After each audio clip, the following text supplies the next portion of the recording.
Hi everyone, thanks for joining us today. So today we're going to be talking a little bit about the future of gaming and also what's been happening in Asia recently as well on that front. So with me today we have Francois, who's senior producer at Ubisoft. Hey, hello. Kevin, who's co-founder at Twitch, currently working on culture, strategy and innovation. And Michael, who's a partner at Makers Fund. Cool, so just to get things started today, I'm going to ask a question that's more specifically about Asia, but players in this part of the world are used to getting AAA content for free. You see the popularity of Hearthstone, Fortnite, League of Legends. Do you think that premium content has a strong future within Asia and more globally? I think that you're right, the question is more global. But I think the border between the free-to-play and premium content is more blurry than ever. Free-to-play content is monetized. And as we are moving to a service model in the gaming industry, I think what we are doing is also adapting the rules of the service industry, which is to tailor our offers to a different kind of customer in Asia and elsewhere. The form that it takes for what we used to call premium contents is, for example, in the case of Rainbow Six, one of our brand IP, we are clearly communicating in a very transparent manner the different kind of offers that we have available for players. It can be the full game, can be starter packs, can be the free weekends, it can be also the season pass. We are trying to make a good work at being transparent so that each user can choose the package or the kind of commitment that they want to go to. And I think this will unlock the potential of some of those AAA products in other territories. So more like a hybrid payment model. Yeah, hybrid. I think it's a model that we've been observing not only in gaming. It's something that you can do when you buy a productivity suite or a creativity suite today. So we are not inventing anything per se. We are just continuing that move to the service model. Okay. You guys have any additional thoughts on that? Yeah, I mean, I agree. I think, you think about that traditional marketing, advertising / PR / publisher model, and that's completely shifted a lot these days, given sort of the content creator ecosystem too. But PUBG is a good example of that hybrid model. I think people will be experimenting a lot with that, just understanding the sort of new behaviors of gamers. Cool. Yeah, and just to elaborate on that as well, Kevin, I think one of the biggest shifts we're going to see is people are going to be paying more for different access to different types of experiences, right? It's not going to be you buy a game and that's the monetization ended. And there's also not just going to be buying skins being the only way to make a game. It's going to be different ways to experience the game, what you're really paying for, what else can you do beyond just the core game itself. It doesn't mean games won't be premium, but I think it means that the curve of revenue for games actually is going to be not only elongated, but it's going to shift and change over time, driven by new releases, driven by product features, driven by integration of not just streaming, but the way you play the game itself, potentially. That's interesting. So it's actually quite an interesting one coming, because given your background prior to Makers, you also worked at Tencent and you're involved with streaming. So you have a bit more experience in this area, but more recently, we've seen, for example, in the movie industry, like collaborations between Chinese movie producers and Western studios to create content. The Meg has been a huge hit as a result of that. Do you see that becoming something that starts becoming more prevalent in games? So I think perhaps if we take a step back, right, and talk about what do we think, or what do I think are going to be the bigger trends, like the mega trends in the games industry coming forward, right? Because clearly, China and the rest of Asia are going to be important to that. But I think a lot of it's driven by global demand, actually. And so, for example, like one big trend we're seeing, and Twitch will clearly be a very important part of this, is the integration and the actual real execution of interactive streaming. And I think that means playing the game within the streaming window, right? And also taking part with streamers playing the game at the same time. We saw it really early on with Twitch Plays Pokemon, but we're seeing more and more with even companies like Scavenger Studios, right? They built a game called Darwin Project where the viewers could actually affect the map that the players are playing in, and one of the players actually was a director. Integrations, really deep integrations like this, I think are continuing to evolve. And even when we were sitting in the green room just now, Kevin was saying, hey, how would a 10,000 person concurrent game be like? And I think that's going to be the kind of innovation that the industry is going to move towards from a gameplay perspective.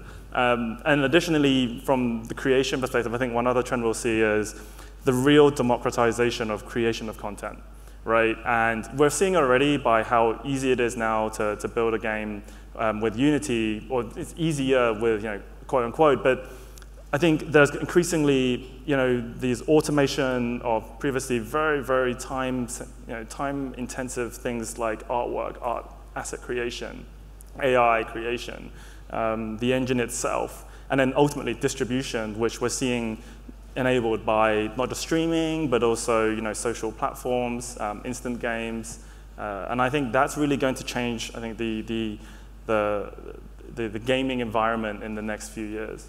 And that's regardless of Eastern or Western market, right? The only real difference of the markets, I think, is the actual stylistic content of it. I think gameplay-wise, actually, globally, we'll see very similar things.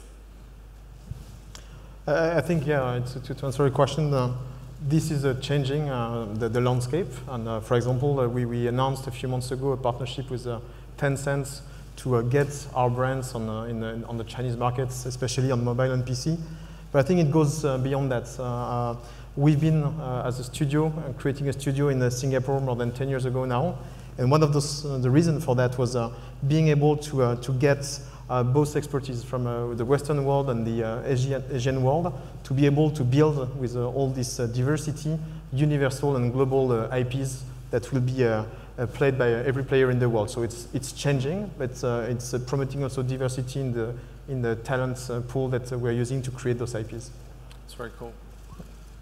So then more generally, I mean, you were speaking about a number of different areas there, Michael, but have you seen any trends or developments or technologies recently that have you feeling especially bullish?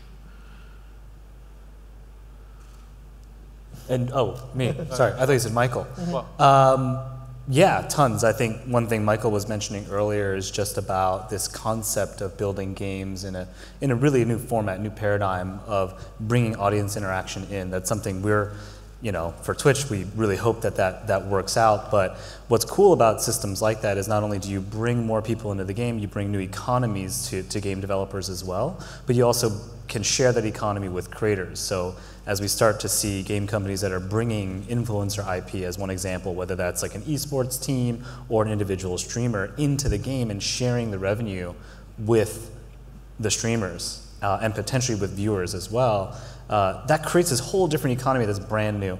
So I think the technologies that can power that are fascinating. That changes the way you market games. That changes the way you engage with communities. It changes all the way up, scales up all the way to esports. Esports is yet another thing that's really brought gamers around the world together, and I don't think we've even really seen the true impact of that yet. Games like League of Legends are played by players around the world, and they showcase themselves, they represent their countries on the global stage, and that's still being processed and understood by the games industry as to how you embrace something like that. So I think there's not the guts, the underlying technologies that make stuff like that easy are yet to be developed, but you're starting to see a lot of either established game companies or platforms or startups sort of embracing that, trying to figure that out. And then there's like the big wild card of betting is now being slowly legalized in North America and around the world, and what does that really mean when it comes to games that are sort of generating a lot of content? So actually, you touched on something interesting there. You were talking about how this might impact how games are marketed, for example. Now today, especially on online platforms, discoverability is a huge challenge for developers. Do you guys have any opinions how that's going to evolve over the next few years? Discoverability, sorry, from like from a developer perspective. I feel like I'm being repetitive on this one, but influencer creator-driven stuff. Sure. That's a discipline people are really starting to learn and figure out. I think Battle Royale is a really great example of a genre that just grew incredibly quickly, simultaneously different business models, but also different marketing models, right? Not your traditional advertising advertising campaigns, marketing, sort of traditional media driven, with publisher backing and distributor promotional help. It's just different now in terms of how you can market a game. So I don't know where that goes. I mean, I think that's what tools that help game companies more easily embrace that, scale that are great. But there's thousands of games that are launched every month. There are, for every 1,000 games that are launched, tens of thousands of games are in development and never see the light of day. How do you make those processes easier? How do you make more games become successful to actually get to launch? Discoverability then is the big question. I think it's about community cultivation and really finding those champions. That game developer fan relationship is something that people are going to have to learn to be experts at.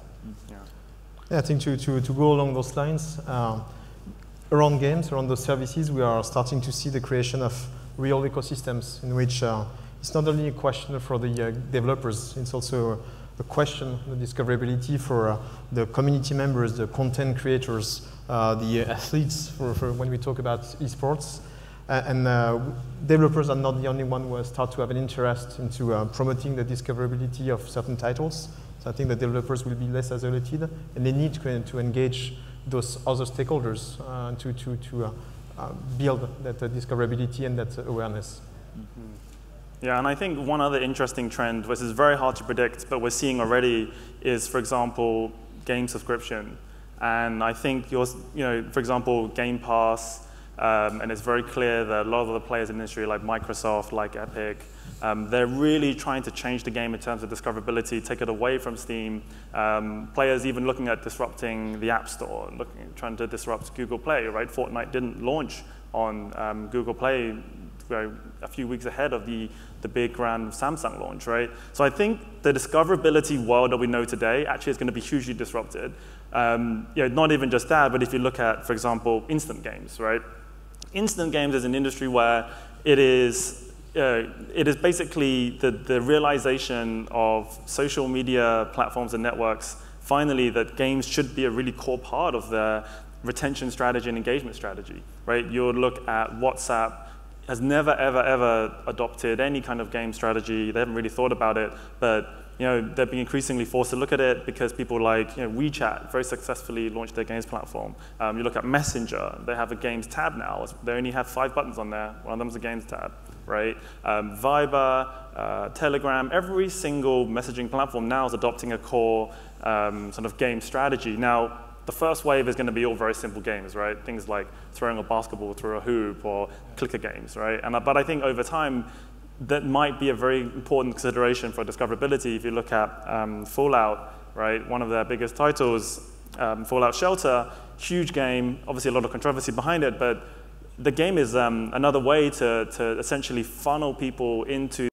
of Fallout and into the more hardcore universe, and eventually, the new big titles like Fallout 76. And I think that's going to also be a very important part of discoverability in the near to medium term.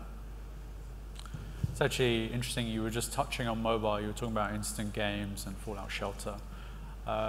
In recent times, we've seen genres which were typically associated with PC, like MOBAs and the Battle Royale genre, moving to mobile in a very big way, especially in Asia. Do you foresee a future where anything that's not mobile, especially within Asia, becomes more of a kind of niche proposition, is more of an enthusiast's product rather than mass market?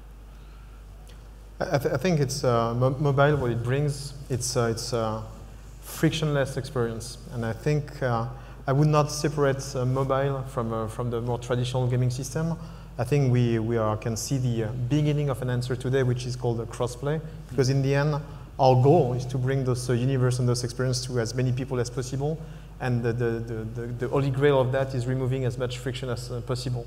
So I think it's not a distinction of nature between mobile experiences and the more traditional gaming system experiences. It's about making sure that we can connect those experiences together so that people can play and experience those IPs more globally. So this is where I see the answer. So it's more like the Fortnite approach where you play the same game on 3 different platforms. Yeah, I think if you think about the long term, right, what why is mobile interesting? I think in the short term has been about access, distribution. It's been about getting people to play a version of your experience very quickly. But I think in the long term, players, consumers, they're really going to be picky in terms of the depth of engagement and the experience that they're having. And I think that ultimately will mean that the mobile will be seen less of a developing mobile-first kind of experiences, but more about, let's say, deeper, more engaging gameplay experience worlds, and then mobile just being one, as Francois was saying, mobile being one of the avenues that you experience that, right?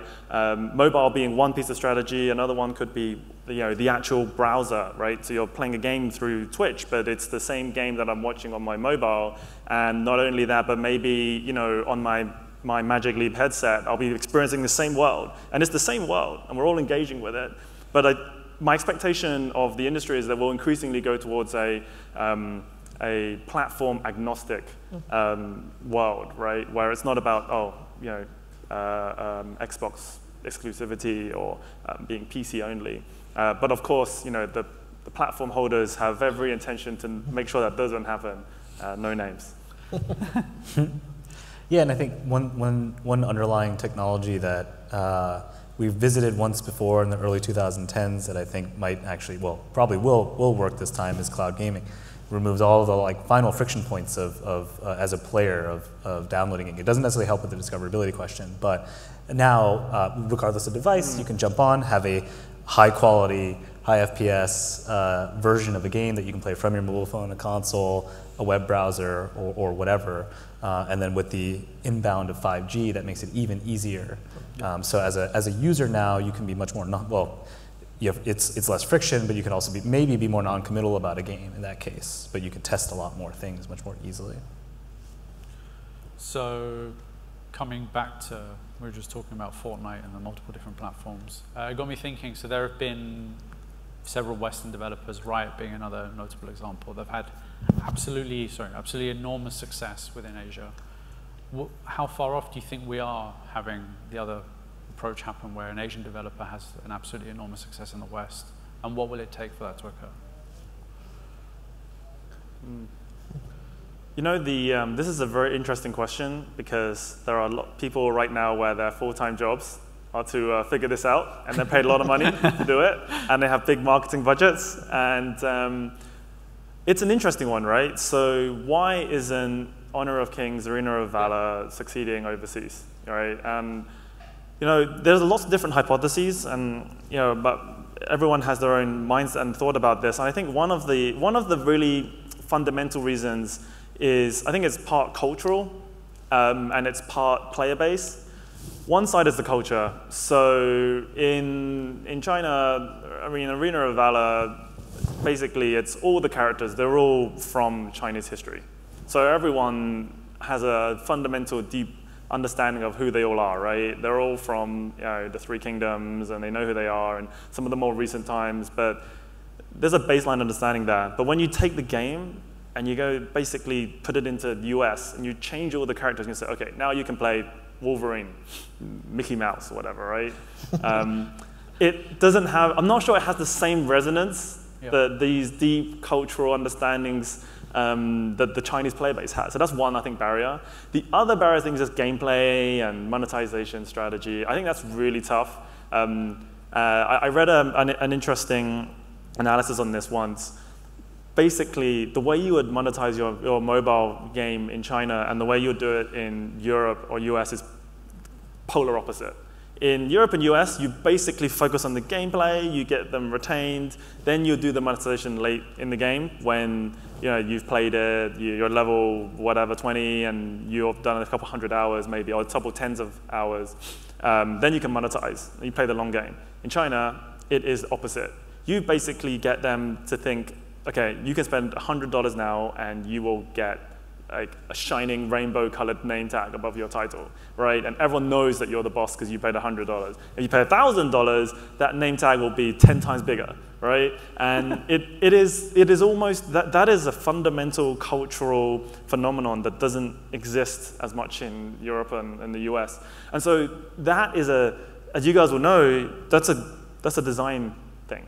right? And if you've designed a game to succeed in one market, changing very deep monetization metrics and gameplay design late on in the game is tough, right? And especially if you want to have cross-country and cross-nation gaming. So I think that's one of the biggest challenges that the industry has to figure out. I think that a potential solution to answer that challenges is to think about iteration on the way of going there. So what we are doing right now in the Ubisoft Singapore studio is precisely to build a global IP, Skull and Bone. It's a pirate game that was announced last year at E3. And we're trying to make that IP as global as possible by having talents from the West and talents from Asia working together to start to have a global product and a global experience. It might be a step on the way there.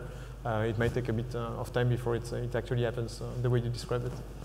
So primarily you think it's about having a diverse team then?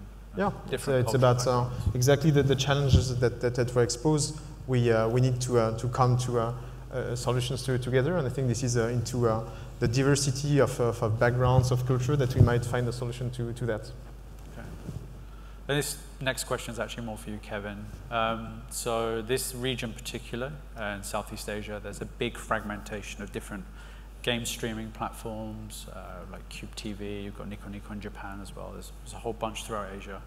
What do you see as the next big trends emerging within streaming?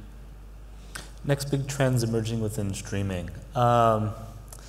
At large, I think, there's a lot of folks, particularly in Asia, particularly in China, that just like really dove deep into games. Obviously, in China, a lot of it was about more like what we call IRL, it's just social streaming, whether that's about karaoke or an art or a craft, and a very different business model. I think what you'll see, there's this convergence of content around the world where gaming is something that kind of appeals to everyone. Whether you actually understand the language that's being broadcast or not, you might be able to appreciate the skill.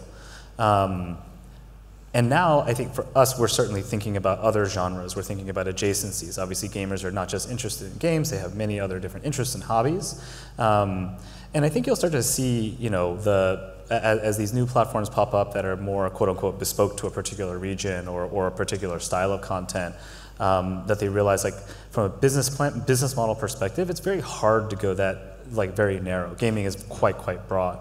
And you're going to have to start to think about cross regions. I think to the question earlier about like what's going to help Asian game studios, Asian game developers reach a global audience. It is, I agree, it's sort of culture and diversity within the industry and the corporate culture. But it's just thinking outside of that. I think if you zoom back, just 10 years ago, a lot of folks, you look at Korean MMOs, right?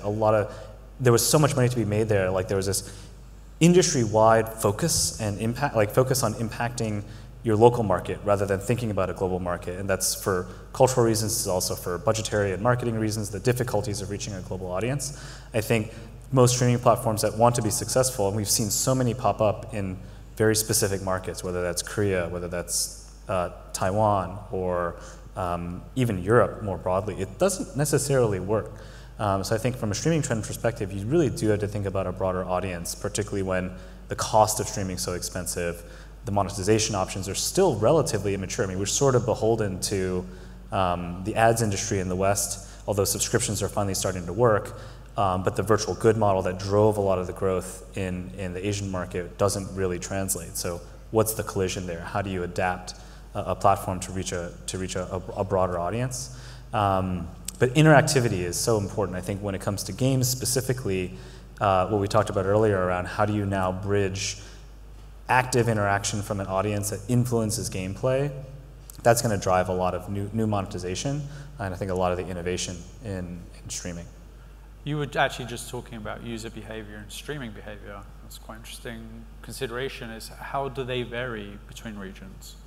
Do you see marked differences between Asian streamers? For sure. I mean, Michael's example of how games monetize between Asia and the US translates almost literally to streaming. So in China, a lot of the top platforms there, you want to buy the Ferrari, you want to buy that $10,000 birthday cake, because now you're the man in that stream, right? And this is sort of like Lonely Hearts Club style stuff, but like, there's great articles that came out recently about the emotional reason to spend on a Chinese stream is you might be a guy living in a random city and you can't necessarily go interact with a girl. You can't afford to live in a city, so it's very hard to be social. It's very hard to date, frankly.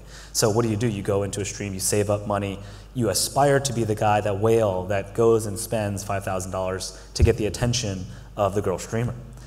That doesn't really translate to the West. When you go and spend that much money, generally, in the past at least, and this is changing, in the past it's like, what the hell is wrong with you? Why are you spending that money? And that's a fundamental difference in culture, right? How desperate are you? Versus in China, it's you're my hero all of a sudden. It's changing though. We're witnessing this, and we didn't necessarily know how it would actually play out, but those little shout outs, those thank yous are starting to translate into the West. Slightly different delivery mechanism, but it is starting to translate. So it's very similar to the in-game example, right? Where you can show off yourself of how much money you have. That's a status symbol. It wasn't in the West, and maybe that will start to translate in games as well. And I think, by the way, that also translates into your product design and your UI design, right? So in China, basically all of the big streaming platforms, the first thing you see is who's paid the most money and how much they're paid, right? And it's like it's like rank 1, big crown, this person has donated $10,000 to this streamer. And this is person like rank 2 or rank 3, but the font size is a lot smaller, and it's like omnipresent in the top right corner. And that is essentially, what drove and built the live streaming industry in China. Despite not being content focused, it's fan based, right? You really want to support, you really want to brag, you want to be the whale. But obviously, back then, 6 years ago now, look at the West, it was more about the content, it's more about what they're saying, it's useful overlays, right?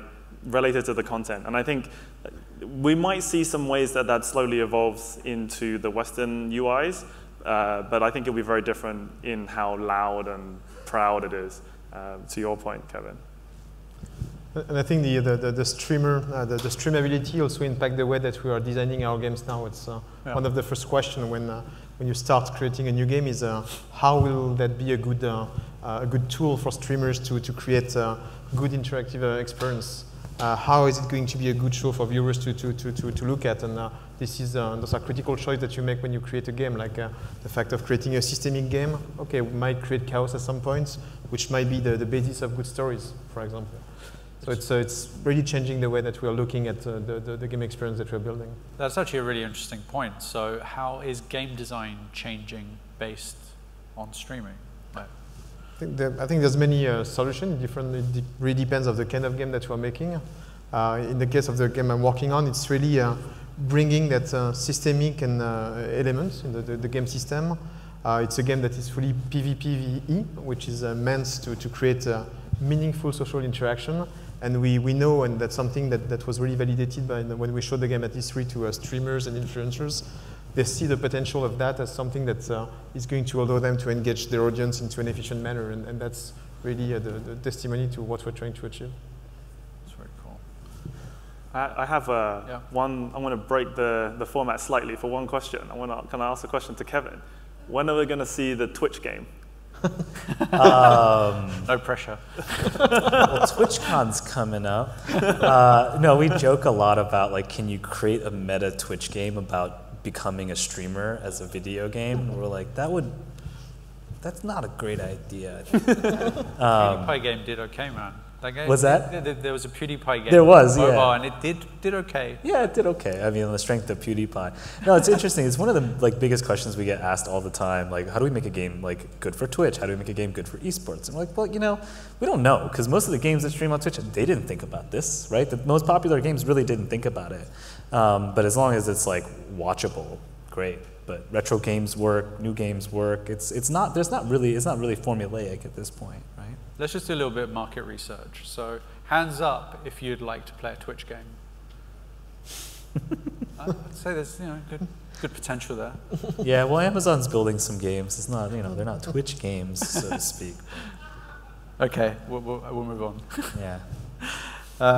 Sorry. That's Actually, you were talking earlier about someone that Francois and I used to work with on who's gone out and made Darwin Project. It's a really interesting example of viewers getting involved in the game. Like, how do you guys see that adapting game design and just more generally becoming a bigger part of the industry? Sorry, I missed the question. Oh, Sorry. I'm just trying this one, yeah. Okay, so you mentioned Darwin Project earlier. One of the interesting things that Darwin Project does is that the viewers are part of the gameplay and can get involved. How do you guys see that evolving and becoming more of a core part of game design or something that's more common? I mean, we've all seen that Twitch plays Pokemon, but kind of where does that really go next? Do you to be honest, I think what we're doing now as an industry is scratching the surface of what could be done in that regard. Yeah. So it's not like I have a secret recipe to share or anything like that, but I'm pretty sure that this is going to be an area where we're going to see a lot of innovation in the 5 to 10 years to come, for sure, because that's interactive relationship within the streamers, the audience is going to create more meaningful social interactions around gaming, and this is something that is going to be immensely valuable for our players in the future. Yeah. That's something we're very excited about. Yeah. Yeah, I mean, I'm super excited about it. And for those of you in the audience who don't know, I mean, the idea is like if you've ever seen Hunger Games, I guess is the easy example, is the audience could buy something for a player and drops into the game and it influences the gameplay actively. There are passive ways to do the same thing.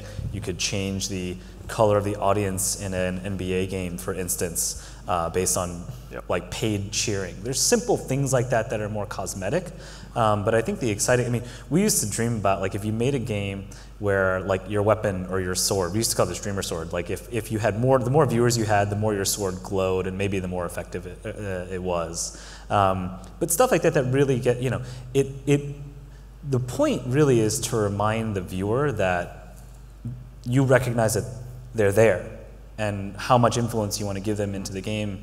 I think that's where the industry is going to keep experimenting. There's simple stuff like you can vote and change the floor to lava. Proletariat made a game like this called Streamline. Darwin Project's a great example where now you can either pay to benefit one player, hurt one player, or destroy an entire part of the map. And that's a new economy. That's like actually a new economy that no one quite understands just yet. But I think as soon as people start tinkering there and find interesting models, you can bet people start to copy those models really quickly. And I think the one piece that people haven't quite integrated into that just yet is the power of the influencer, rewarding them with some sort of revenue model as well. And if that gets figured out, then you're going to see this huge accelerant all of a sudden, again, in that intersection of content creator and game company. Yeah. No, I think it's definitely going to be one of the most interesting areas in the industry. Like, I expect that kind of pushed by games like Darwin Project, I expect there to be a big surge in games where are utilizing very deep integrations into the streaming platforms. And the primary reason is because I think the biggest problem with streaming now is, you know, when you have a huge audience, you want a way to engage them more. And it's always a fight for engagement, I think. And what better way than to make one of your 10 million subscribers feel like they're actually influencing what you're working or playing on, right?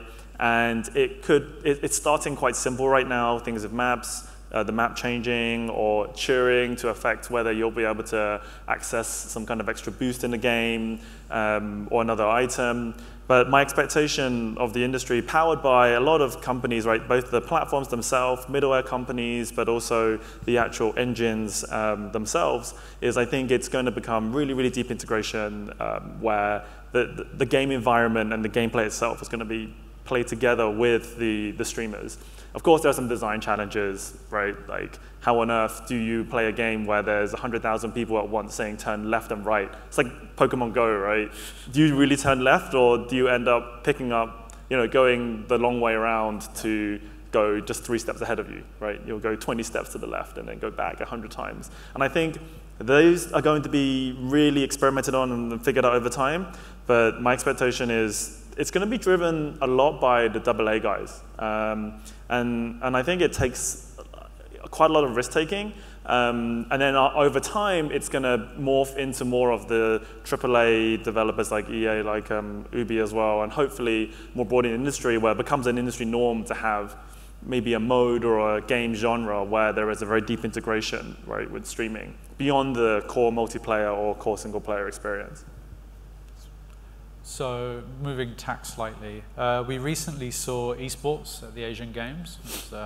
China came #1, and the IOC just announced that they weren't going to accept it at the upcoming Olympics. But more generally, I think the rest of the world's probably going to catch up with Asia from an esports perspective. How do you see that changing things? I think it's already happening, though. If you look at the US, right? If you look at the increased, so Overwatch League, that has been, pretty much validated now, thanks to, various opinions on that. But if you look at the way it turned out, the final was well attended. They really hit a lot of their metrics and targets in terms of viewership, huge sponsor support. All the teams were really, they put on a good show, right? And well done to London Spitfires, right? Yeah. Very, very British team from Korea. Owned by Americans. But no, I think it's already happening, right? And so the biggest barrier now is more around monetization, I think, right? So esports is, for those that don't know, and I'm sure everyone's read the numbers on it. For example, the League of Legends final from a few years ago is watched more than the NBA final, and the viewership is, a lot of it's digital and very young, and they're solving a lot of the problems of the former sports industries, where if you look at NFL, NBA, Premier League football, the viewership is aging over time, whereas as expected in esports, it's much younger, much more willing to accept digital experiences, and therefore the monetization potential is much more of a blue ocean, right? So I think really what's the bottleneck to that, I think is one, it's just simply time. And two, the industry needs to understand how to build communities and understand and create content and work with distribution platforms, content owners, and just traditional industries like the brands, the retail side, the live side of the business. They really need to understand what's the best way to push us forward in the market. And I think naturally it's going to be more widely accepted, right? More likely, I think, driven by the US first, and then second is probably Asia, which is already happening, as you mentioned, Simon, and then finally Europe. Europe is good, but it's still like a little bit behind in terms of the more broad understanding from the old school industries, right? Yeah. Yeah, I agree with everything Michael said. I think what's interesting about esports too is it trickles down into other parts of culture, aside from just sort of the hype machine that it is, but the real economy that needs to get built is, it's really breaking down the previous stigmas around games. Like, I think this is not a perfect line to draw, but in Asia, I think it's more progressed because it's an acceptable thing to do.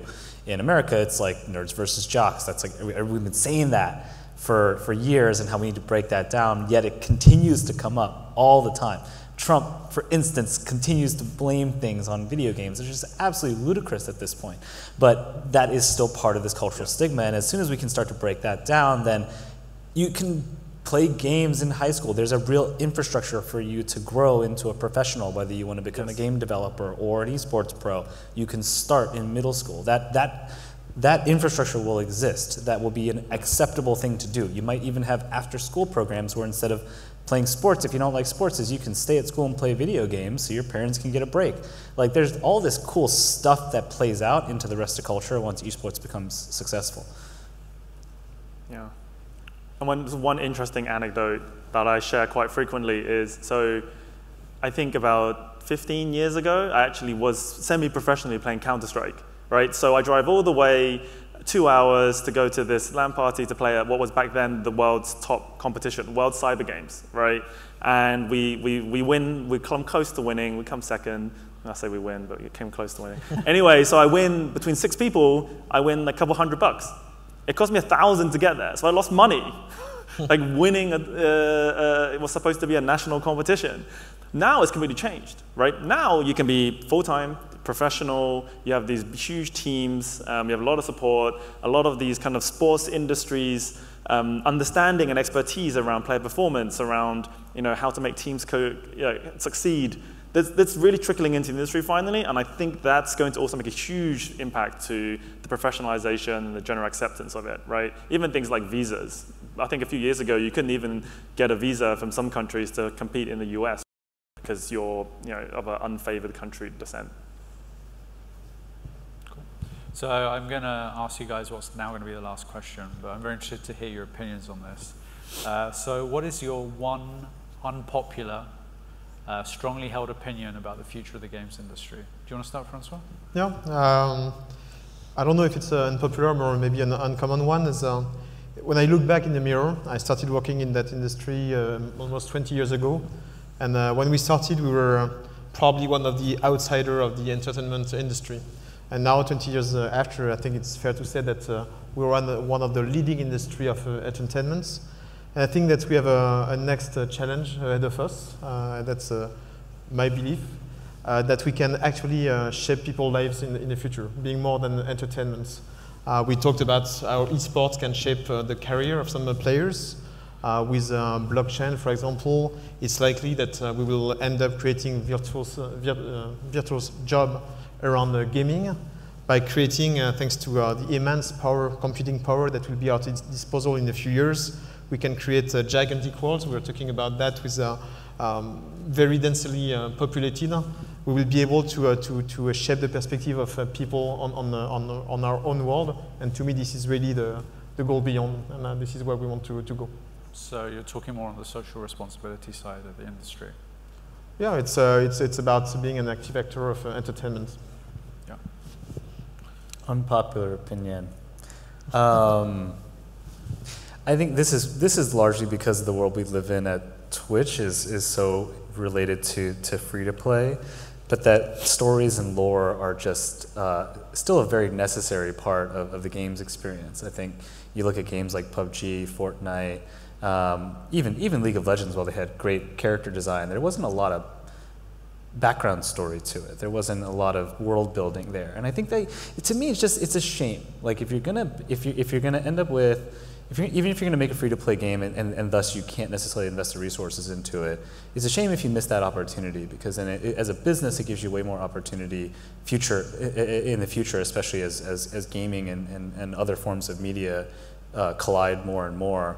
I think it's worth the effort. I mean, it's just like, why not do it? You know, like companies like Ubisoft, Blizzard, like that's their bread and butter. They're so good at that. They're so good at creating IP that's meaningful to you, that carries from generation to generation. And I think it's just a lost opportunity. A lot of folks don't really take the care to do. I think it's a bit of a shame. That doesn't really affect, you know, the current commercialization of the game, but I think it's important to be thoughtful about that. Think towards the future. You know, if your game becomes successful, what do you mean for culture? What do you mean, you know, how are you bringing people together around these great characters and stories that you've built? It just feels like it's at risk of becoming a bit of a lost art in the free-to-play world. For me, I think one of the biggest problems in the industry right now, it's creators. It's modders, it's people who want to build something, but either don't know how, they don't have the right connection, they don't want to take the risk, or they don't have the opportunity to, right? And something I'm really passionate about is trying to enable that. And I think the reason why I think that's unpopular is because right now, no one's really like making it easy to do it, right? Like if you look at Dota, where did Dota come from? It was a Warcraft 3 mod. Where did Counter-Strike come from? It was a Half-Life mod, right?